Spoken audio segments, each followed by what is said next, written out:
പാഠം 76 ഖജനാവിന്റെ താക്കോൽ.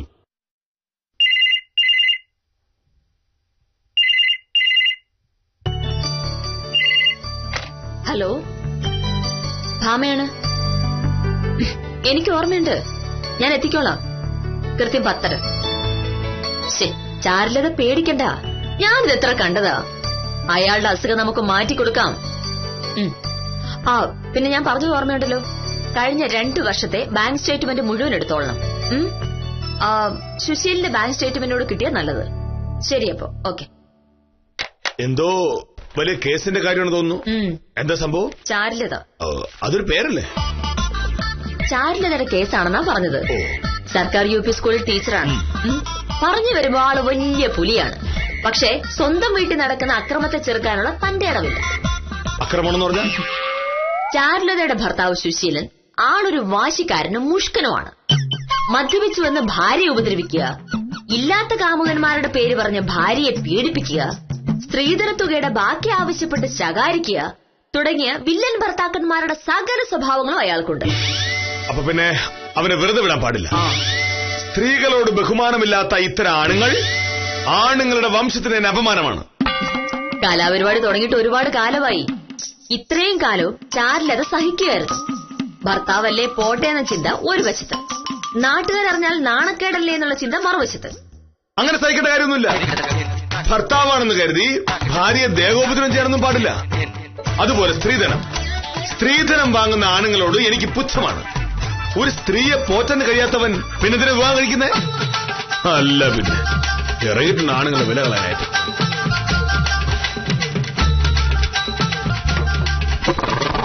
മോഹനേട്ടാ, നമ്മുടെ നാട്ടിലെ ഒരുപാട് ആണുങ്ങൾ ഇങ്ങനെയാണ്. അവരുടെ കണക്കിന് അവരാണ് എല്ലാം. അവര് പറയുന്ന അനുസരിക്കാനുള്ള പാവം മാത്രമാണ് പെണ്ണുങ്ങൾ. എന്തായാലും ചാരുലതയുടെ സുശീലനെ ഞാൻ വെറുതെ വിടാൻ പോകുന്നില്ല. ഇന്ത്യൻ ശിക്ഷാ നിയമത്തിലെ സ്ത്രീപീഡനവുമായി ബന്ധപ്പെട്ട സകല വകുപ്പുകളും അയാൾക്കെതിരെ ഞാൻ കൊണ്ടുവരും. വേണം. അവനൊക്കെ അങ്ങനെ ശിക്ഷിക്കപ്പെട്ടാൽ മാത്രമേ മറ്റുള്ളവർക്ക് അതൊരു പാഠമാകൂ. അപ്പോഴേ നമ്മുടെ നാട്ടിലെ പെൺകുട്ടികൾ രക്ഷപ്പെടും. ഇങ്ങനെയുള്ള പെണ്ണുങ്ങളെ രക്ഷിക്കാനാണല്ലോ നമ്മൾ ഈ നിയമം കൊണ്ടാക്കിയിരിക്കുന്നത്. അവിടെയാണ് മോഹനേട്ട പ്രശ്നം.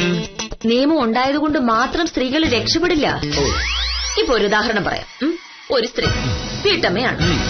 അവരെ അവരുടെ ഭർത്താവ് ഉപദ്രവിക്കുന്നു. പരാതിപ്പെടണമെന്ന് അവർക്കറിയാം. പക്ഷെ എങ്ങനെ പരാതിപ്പെടും? അത് പോലീസ് സ്റ്റേഷനിൽ പോയി പരാതിപ്പെടണം. ആവാം. പക്ഷേ അങ്ങനെ പരാതിപ്പെട്ട് ഭർത്താവ് ജയിലിൽ പോവുകയോ ഇവർ തമ്മിലുള്ള ബന്ധം ഒഴിയുകയോ ചെയ്താൽ ആ സ്ത്രീ പിന്നെ എങ്ങനെ ജീവിക്കും? അപ്പൊ ആദ്യം വേണ്ടത് സ്വന്തം കാലിൽ നിൽക്കാനുള്ള ജോലിയാണ്, വരുമാനമാണ്. അതുണ്ടെങ്കിൽ ഭർത്താവിനെതിരെ പരാതിപ്പെടാം. ഭർത്താവില്ലെങ്കിൽ ജീവിക്കാൻ പറ്റുമല്ലോ. സാമ്പത്തിക സ്വാതന്ത്ര്യം കിട്ടാതെ പെണ്ണുങ്ങൾ രക്ഷപ്പെടൂല. അധ്വാനിച്ച് പണം ഉണ്ടാക്കിയാൽ മാത്രം പോരാ, അത് സ്വന്തം ഇഷ്ടമനുസരിച്ച് കൈകാര്യം ചെയ്യാനും പറ്റണം. അല്ല, അതൊന്നും അങ്ങനെ ശരിയാവുന്ന കാര്യമല്ല. എന്താ ശരിയാവാത്തത്? ഇപ്പോ ഞാൻ കേസ് വാദിച്ചു കിട്ടുന്ന കാശ് കൃത്യമായിട്ട് മോഹനേട്ടനെയാണ് ഏൽപ്പിക്കുന്നത്. മോഹനേട്ടൻ ആ കാശ് മോഹനേട്ടന്റെ പേരിൽ ബാങ്കിലിടുന്നു. മോഹനേട്ടന്റെ ഇഷ്ടത്തിന് ചെലവാക്കുന്നു. നമ്മൾ തമ്മിൽ പ്രശ്നങ്ങളൊന്നും ഇല്ലാത്തതുകൊണ്ട് കുഴപ്പമില്ല. അല്ലായിരുന്നെങ്കിലോ എന്റെ എന്തെങ്കിലും ആവശ്യത്തിന് ഞാൻ മോഹനേട്ടന് മുന്നിൽ കൈനീട്ടേണ്ടി വരില്ലേ? അല്ല, അങ്ങനെ പറയരുത് ഭാമ. പെണ്ണുങ്ങൾ ജോലി ചെയ്ത് പണം ഉണ്ടാക്കുന്നതൊക്കെ കൊള്ളാം. പക്ഷേ അത് കൃത്യമായി ചെലവാക്കുന്നത് എങ്ങനെയെന്ന് പാവം അവർക്കറിയില്ല.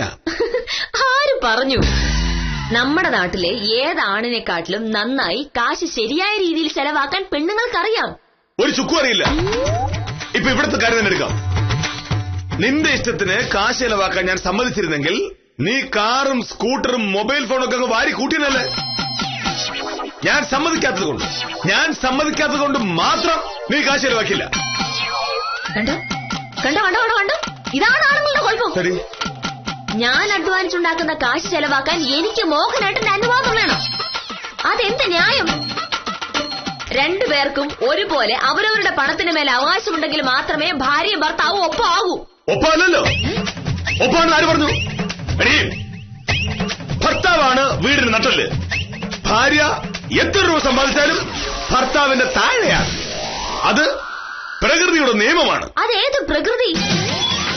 കുടുംബജീവിതത്തിൽ ഭാര്യ ഭർത്താവ് ഒരുപോലെയാണ്. അല്ല. അതെ. അല്ല. അതെ. അല്ല.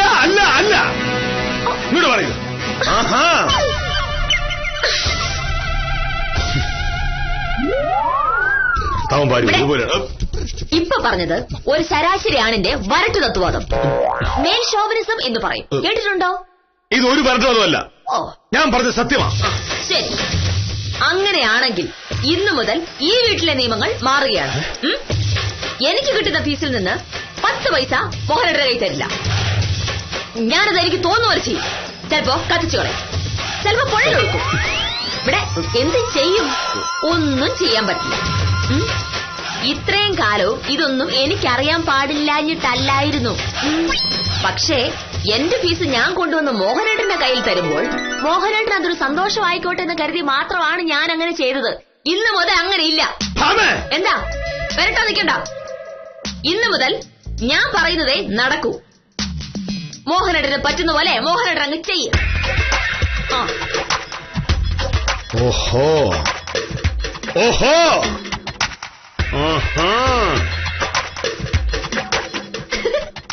വക്കീലിനോടാണ് വില്ലേജ് ഓഫീസറുടെ കളി.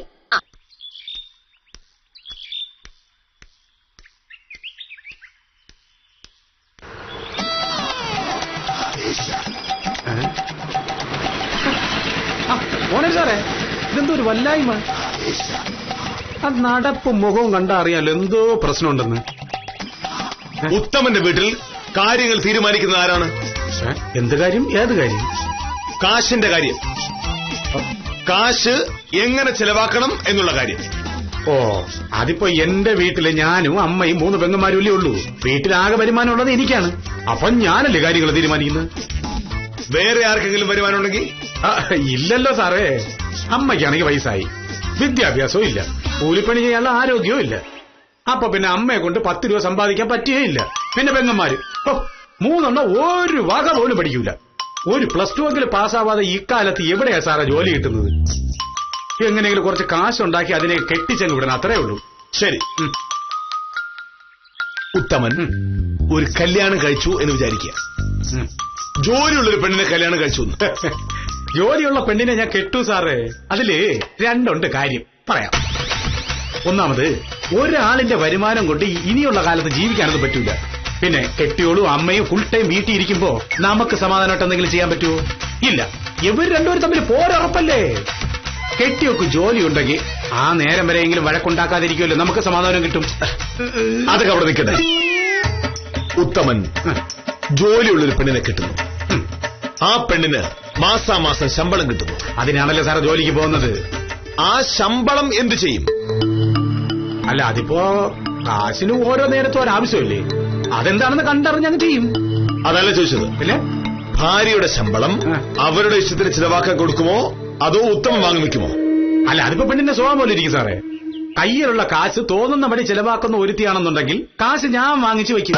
അതല്ല, സൂക്ഷിച്ച് ആവശ്യത്തിന് മാത്രം ചിലവാക്കുന്ന ആളാണെങ്കിൽ നീ കൈ വെച്ചോടി എന്ന് ഞാൻ പറയും. നമുക്കൊരാവശ്യം വരുമ്പോ അവരോട് ചോദിക്കാമല്ലോ. ചോദിച്ചിട്ട് തന്നില്ലെങ്കിൽ? ചോദിച്ചിട്ട് തന്നില്ലെങ്കിൽ അതെങ്ങനെ തരായിരിക്കും സാറേ?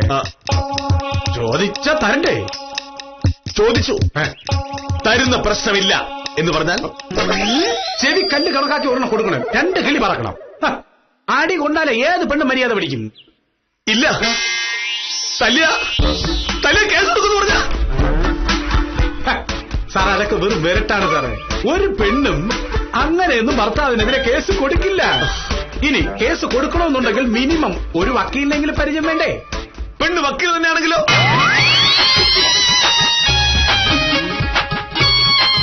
എന്താ നോക്കുന്നത്? സത്യഭാമ വക്കീലാണോ സാറ് പറഞ്ഞ ഭാര്യ? ആണെങ്കിൽ അപ്പൊ പിന്നെ ഈ പറഞ്ഞതൊന്നും ഏക്കൂല, പ്രശ്നമാണ് സാറേ. ഇനി മേലിൽ എന്റെ വീട്ടിലെ കാര്യങ്ങൾ ഞാൻ പറയുന്ന പോലെ നടക്കില്ലെന്ന്. അവൾക്ക് കിട്ടുന്ന ഫീസ് എന്റെ കയ്യിൽ തരില്ലെന്ന് പറഞ്ഞത് സാറിന്റെ സ്വന്തം വക്കീലായതുകൊണ്ട് പ്രശ്നമാണ്. വക്കീൽ ഒരു കാര്യം പറഞ്ഞതാണ്. അതെ, അതാണ് പ്രശ്നം. പിന്നെ അതിലിത്ര പേടിക്കാനൊന്നുമില്ല സാറേ. ഈ വക്കീല് അനാവശ്യമായി കാശ് കളയുന്ന ആളല്ലല്ലോ. കാശ് വക്കീലിന്റെ കയ്യിൽ തന്നെ ഇരിക്കട്ടെ. പക്ഷെ അങ്ങനെ സമ്മതിച്ചാൽ ഞാൻ തോറ്റതുപോലാവില്ലേ? ഇന്ന് അവളെന്റെ മുഖത്തോട്ട് പറഞ്ഞു, പെണ്ണുങ്ങൾക്ക് കാശ് ചെലവാക്കാനുള്ള സ്വാതന്ത്ര്യം കിട്ടുമ്പോഴേ ഭാര്യയും ഭർത്താവും ഒരുപോലെ ആകുന്നു. എന്താ അർത്ഥം? അവൾ എന്റെ ഒപ്പമാണെന്നല്ലേ? അതെങ്ങനെ സമ്മതിക്കൂത്തമാ? അത് സമ്മതിക്കാൻ പറ്റില്ല. എന്റെ വീട്ടിൽ ഞാനാണ് വലുത്. അതവൾ സമ്മതിച്ചേ പറ്റൂ. എനിക്കറിയാവുന്നിടത്തോളം വക്കീല് സമ്മതിക്കൂല. പിന്നെ ഒരു വഴിയുണ്ട്. വക്കീലിനടുത്ത് സാറിന്റെ വേലയൊന്നും ചെലവാകൂല. വേറെ വഴി കാണണം. അതേത് വഴി? സെന്റിമെന്റ്സ്. സെന്റിമെന്റ്സ്? ആ, കരയണം. വക്കീല് പറഞ്ഞതൊക്കെ കേട്ടപ്പോ സാറിന് സഹിക്കാൻ പറ്റിയില്ലെന്ന് വക്കീലിന് തോന്നണം. ഞാൻ കരഞ്ഞാൽ ശരിയാവുന്നില്ല. സാറേ, കാര്യം നടക്കണമെന്നുണ്ടെങ്കിൽ കുറച്ചൊക്കെ അഭിനയിക്കണം. അതിന് തയ്യാറാണെന്നുണ്ടെങ്കിൽ പറയേണ്ടത് എന്താണെന്ന് ഞാൻ പറഞ്ഞുതരാം. ഉത്തമം പറഞ്ഞു നോക്ക്. സാറ് പൊട്ടി കരയണം. സാറിന് കരഞ്ഞു നോക്ക്. അയ്യോ, ഇത് കരച്ചിലല്ല, പിഴിച്ചിലാണ്. സാറേ, ആദ്യം സാർ വിവരവും വിദ്യാഭ്യാസവും ഈ വില്ലേജ് മുഴുവൻ ബഹുമാനിക്കപ്പെടുന്ന വില്ലേജ് ഓഫീസറാണ്, പുരുഷനാണ് എന്നൊക്കെയുള്ള സംഭവം സാറ് മറക്കണം. അത് മറന്നാലേ കരയാൻ പറ്റൂ. പേപ്പട്ടിയെ കണക്കെ കരയണം, എന്നാലേ പെണ്ണുങ്ങൾ വീഴൂ. ശരിയാ?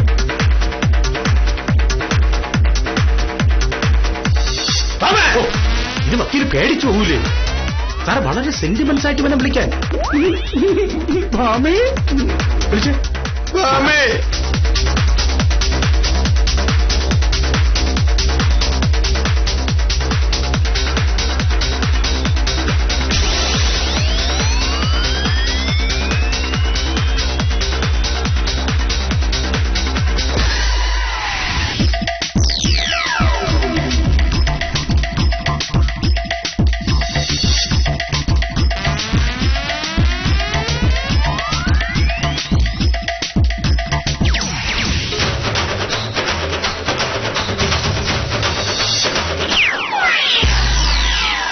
ഇപ്പൊ സാറിന് പിടിയിട്ടല്ലോ. ഇത്രയുള്ളൂ സംഭവം. ഓക്കെ?